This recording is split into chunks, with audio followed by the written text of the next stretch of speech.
രാത്രി പൂട്ടിയിട്ടിരുന്ന സെല്ല് തുറന്ന് നിങ്ങൾ ഇതിനകത്ത് കയറിയത് പ്രതിയോടൊപ്പം കള്ളു കുടിക്കാനായിരുന്നില്ലേ? ഞാൻ കുടിച്ചില്ല സാർ. നിങ്ങളെ കൊണ്ട് അവൻ കുടിപ്പിച്ചു. ആസ്പത്രി റിപ്പോർട്ടിൽ ബോധം കെട്ട നിലയിൽ നിങ്ങൾ അവിടെ എത്തുമ്പോ നിങ്ങളുടെ വയറ്റിൽ മയക്കുമരുന്ന് കടന്ന വിസ്കി ഉണ്ടായിരുന്നു. ഒരു പ്രതിയെ കഷ്ടപ്പെട്ട് പിടിച്ചേൽപ്പിച്ചാൽ നിങ്ങൾ അവന് കള്ളും കഞ്ചാവും കൊടുത്ത് സൽക്കരിക്കും.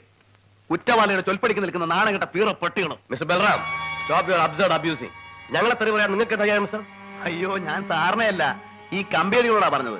വാഴപ്പിണ്ടി പോലെ ഇവന്മാര് വളഞ്ഞു കൊടുത്തുകൊണ്ടല്ലേ അവൻ ചാടിപ്പോയത്. നമുക്ക് ഇവന്മാരെ മാറ്റി കുറച്ചുകൂടെ കൂറുള്ള ജാതികളെ വെക്കണം. പതിവായിട്ട് ഇവിടെ സത്യരാജനെ കാണാൻ വരാറുള്ള വിസിറ്റേഴ്സ് ആരൊക്കെയാണ്? അയാളുടെ വക്കീൽ അഡ്വക്കേറ്റ് ജയചന്ദ്രൻ വരാറുണ്ട്.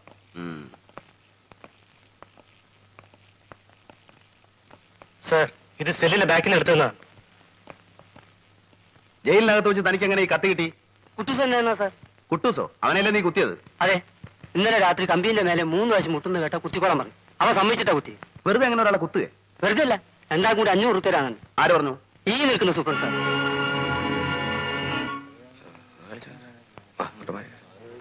മുടിഞ്ഞു പോകാനായിട്ട് ഇന്ന് മുഴുവനും ഫുള്ളാ. ഇന്നലെ 10,000 കിட்ட പറയുന്നില്ല സാർ. വാർഡനെ കസ്റ്റഡിയിൽ എടുത്തിട്ടുണ്ട്. കൂട്ടത്തിൽ സത്യരാജനെ ജയിൽ ചാടാൻ ജയിൽ സൂപ്രണ്ട് കൂടെ സഹായിച്ചിട്ടുണ്ട്. What nonsense you are talking? എല്ലാം ഇതിൽ വിവരിച്ച് എഴുതിയിട്ടുണ്ട് സാർ. സൂപ്രണ്ടിനെ ചോദ്യം ചെയ്യാൻ ജയിൽ ഐജിയുടെ പെർമിഷൻ ചോദിച്ചുകൊണ്ടുള്ള ആപ്ലിക്കേഷനാണിത്. സാർ ഇതൊന്ന് ഫോർവേഡ് ചെയ്യണം.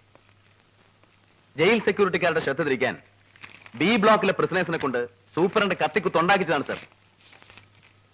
അത് മാത്രമല്ല, അവിടെ സെല്ലിൽ സ്ഥിരമായി വിസിറ്റ് ചെയ്യുന്ന ക്രിമിനൽ ലോയർ ജയചന്ദ്രനെ എനിക്ക് സംശയമുണ്ട്. സംശയമല്ല, അവിടെ ഇരിക്കട്ടെ. എനിക്ക് മറ്റൊരു പ്രധാന കാര്യം തന്നോട് പറയാനുണ്ട്. ഒരു ഫുട്ബോൾ ടൂർണമെന്റിന്റെ 10 സീസൺ ടിക്കറ്റുകൾ ഇവിടെ അയച്ചു തന്നിരിക്കുന്നു. ഒരു ടിക്കറ്റിന് 5000 രൂപയാണ് വില. 5 എണ്ണം ഞാൻ തന്നെ ഏൽപ്പിക്കുന്നു. ഇത് വിറ്റ് തരണം. ക്ഷമിക്കണം സാർ, എനിക്കതിൽ അല്പം പ്രയാസമുണ്ട്. എന്ത് പ്രയാസപ്പെട്ടാലും ചെയ്തേ പറ്റൂ. സാർ, ഈ യൂണിഫോം ഇട്ട് ചെന്നാൽ 5000 രൂപ ചിലർ തന്നെന്ന് വരും. കളി കാണാനല്ല, പോലീസുകാർ നൽകുന്ന സഹായം. ഈ ദാനം ഞാൻ സ്വീകരിച്ചാൽ പകരം ഞാൻ നാളെ അവന്മാരുടെ അയച്ചിട്ട് കോണം കഴുകി കൊടുക്കേണ്ടി വരും. Balram, you can go. Sir, അപ്പൊ ഞാൻ തന്ന ആപ്ലിക്കേഷന്റെ കാര്യം? Stupid! Your application will go to hell through proper channel. Get away from here! നിന്റെ പോലീസിന് മണങ്ങാൻ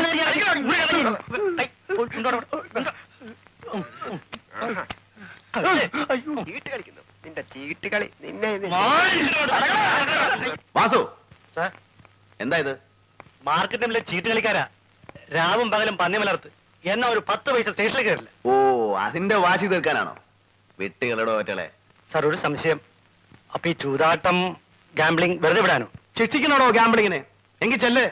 സീസൈഡ് ക്ലബില്, ഓഫീസേഴ്സ് ഡെന്നില്, ഹോട്ടൽ മുറികളില് പോലീസ് കമ്മീഷണർ അടക്കം ആയിരങ്ങൾ വാത് വെച്ച് കളിക്കുന്നുണ്ടാവും. അവരെ ആദ്യം പിടിച്ചോണ്ട് വാ. മാർക്കറ്റിൽ മീൻകൊട്ട ഒന്നും ഇറച്ചി കൂട്ടി മടുക്കുമ്പോ ഒരു രസത്തിന് വേണ്ടി 10 പൈസ വെച്ച് ചീട്ട് കളിക്കുന്ന ഈ പാവങ്ങളെ ശിക്ഷിക്കുന്നത് അത് കഴിഞ്ഞിട്ട് മതി. സാർ, മോണ പഴുത്തൊലിക്കുന്നവന്റെ നാവ് പഠിച്ച വായനാറ്റം മാറൂലടോ. വിട്ടുകളാവറ്റളെ.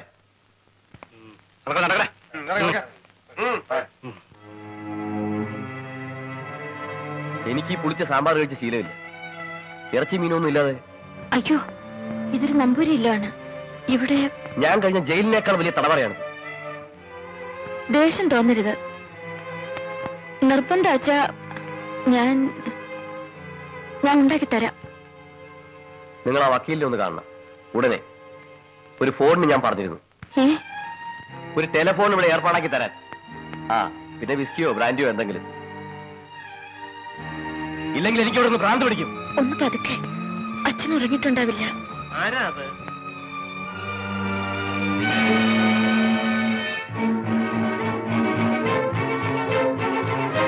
ആരാ ഇരുട്ടത്തേക്ക് മാറിയത്? പറയും. അച്ഛാ, ഞാൻ കേട്ടു ഒരു ആണിന്റെ ശബ്ദം. അത് എന്നോട് ക്ഷമിക്കൂ അച്ഛാ. മോളെ, പ്രായം കവിഞ്ഞിട്ടും പെൺകുട തരാവാതെ നിൽക്കണ നിനക്ക് ഒരു പുരുഷനുമായി ബന്ധപ്പെടാൻ മോഹം ഉണ്ടാവും. മനസ്സ് നിയന്ത്രിച്ചാലും ശരീരം കൊതിക്കും. ഇല്ല അച്ഛാ, എന്നെ തെറ്റിദ്ധരിക്കരുത്. പിന്നെന്താ ഞാൻ കണ്ടത്? ദിവസവും നേദിക്കുന്ന ഈ ശീലത്തിന്റെ മുമ്പിൽ വെച്ച് മരിച്ചുപോയ ആത്മാക്കൾ പൊറുക്കില്ല. ഞാനും. അരുത്, എന്നെ ശപിക്കരുത്. ഞാനെല്ലാം പറയാ അച്ഛാ.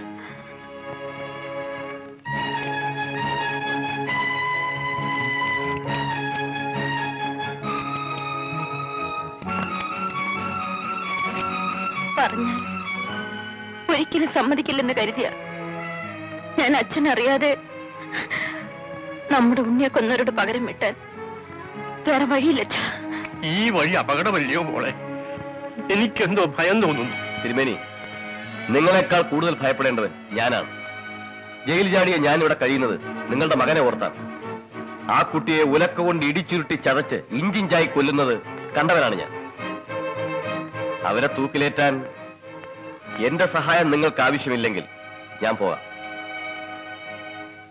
അരുത്, അരുത്. എന്റെ മകൾ ചെയ്തത് ശരിയാണ്. നിങ്ങൾ ഇവിടെ താമസിക്കൂ, ഞങ്ങളെ സഹായിക്കൂ.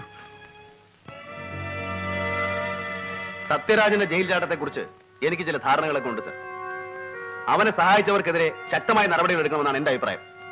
I also agree with you. അതിനിടയ്ക്ക് കാരണമില്ലാതെ എന്നെ ട്രാഫിക്കിലേക്ക് മാറ്റിയിരിക്കണം സർ. ആരും പറഞ്ഞ കാരണമില്ലെന്ന്? മിസ്റ്റർ ബൽറാം, ട്രാഫിക്കിൽ നിങ്ങളുടെ സേവനം ആവശ്യമുണ്ട്. സിറ്റിയിലെ തിരക്കും വാഹനങ്ങളുടെ മത്സരോട്ടവും അറിയാമല്ലോ. അത് നിയന്ത്രിക്കാൻ നിങ്ങളെപ്പോലെ ഒരു ഓഫീസറെ ചുമതലപ്പെടുത്തിയതിൽ എന്താ തെറ്റ്? സാർ, ഞാൻ ഇനി ഒരു പരാതിയും എനിക്ക് കേൾക്കണ്ട. പൊയ്ക്കൊള്ളൂ. Balu, please go.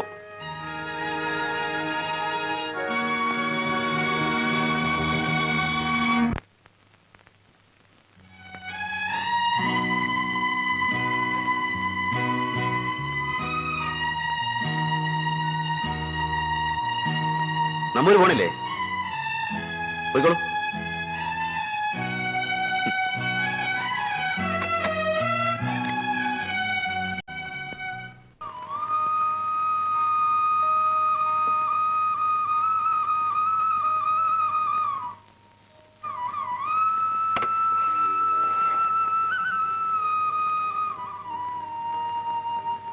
നമ്പൂരി, നമ്പൂരി, എഴുന്നേറ്റേ, എഴുന്നേറ്റ. എന്തിനോടാണ് നടക്കുന്നത്? വെപ്പും തേനൊക്കെ അവിടെയല്ലേ? കടപ്പ് അവിടെ തന്നെ മതി. ആ അസുരന്റെ കൂടെ ആവായിരുന്നു. ഇന്നലെ രാത്രി വേറെ ആളും ഒന്നും അവിടെ കൂടെ കിടക്കാൻ. ആ ഇതാ വരുന്നു ഇയാൾ തന്നെ. ഇറങ്ങി പോകുകേ.